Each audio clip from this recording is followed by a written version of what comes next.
Hi, I'm Kerry Kirkham, and you're Sipping with the Wine Fox. With me today is 2016 Ridge Geyserville. It is primarily Zinfandel, 73%, 17% Carignan, 7% Petit Syrah, 3% Alicante Bouschet from Alexander Valley. Alicante Bouschet, by the way, is one of a few grapes that produces actual red juice. Most red wines produce a white juice, so pretty interesting. And I like that it is grown, produced, and bottled by Ridge. Gorgeous dark color. It's like a rich, rich garnet color. Beautiful nose. When I first opened it, I was like, whoa, I don't know what I'm getting here. But with air, and I had an aerating pourer on it, it opened up nicely.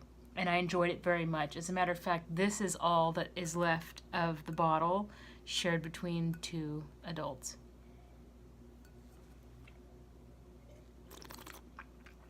It's in the $35 to $40 range, which I think is a very reasonable price, considering the quality and considering how the wine is made.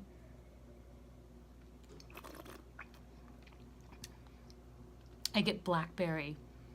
I get black tea, little licorice, very strong blackberry, toasted vanilla oak. The oak is more prominent in this than the Lytton Springs.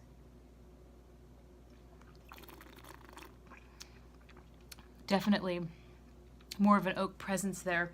One thing I love about Ridge is their back label copy tells you everything you need to know about the wine, including the ingredients. I really wish more wineries would include this. Ingredients are hand-harvested, sustainably grown grapes, indigenous yeasts, so they don't inoculate for primary, naturally occurring malolactic bacteria, so they don't inoculate for secondary, oak from barrel aging, and minimum effective SO2, so there's minimal sulfites, probably just enough to keep the wine stable. And they even talk about the vintage on the back. 2016 Geyserville bottled December of 2017. Following 4 years of drought, winter storms finally delivered more rainfall. The vines responded by setting a full crop. Harvest was completed in the month of September. Once assembled, the wine spent 12 months in barrel, integrating the fruit and tannins. This exotic wine shows the great complexity of a field blend. Appealing now, it'll reach full maturity within the next 15 years. That was my instinct. Right when I opened this bottle, I thought, man, this could use a year or two more in the bottle. But when they mention a 15-year ageability, that is a really good sign to just leave this in the cellar for a while, or the other option is to decant it several hours prior to serving. But it is a worthy wine. It is a lovely wine. I fully enjoyed it. Like I said, this is the all that remains of an entire 750 milliliter bottle shared between two adults. Oh, very good. And to that I say, cheers and carpe uvum. And that's the end of my review. Now I'll talk about what's going on with me, because not everybody's interested in the talky stuff. So the date is December 28th, 2018, and I manage a bustling wine department, and it has been tough. It's been hard work, and I'm totally fried. So today was my first day off since Christmas, and I'm resting and getting ready to ramp up for the big New Year rush.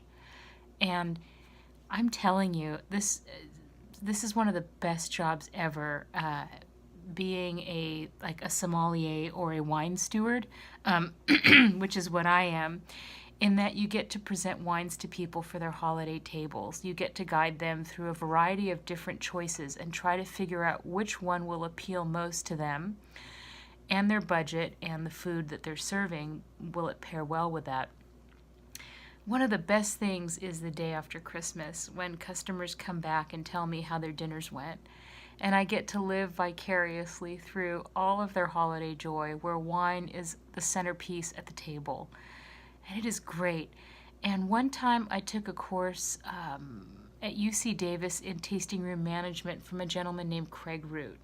And he likened it to a baton race, where in the wine industry, from vineyard to store, there is a baton race, and the baton gets passed from person to person. So from nursery to grape grower to grape pickers, harvesters, to cellar workers and winemakers, and then it goes to distributors and bottle makers, cork manufacturers, label printers, and it goes to truck drivers, and then it makes it to my store.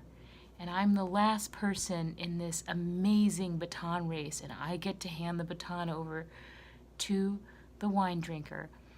And it is such a great position to be in at the end of the race. And I'm grateful for every swift runner in the race that brings beautiful wines to people's tables and so much happiness.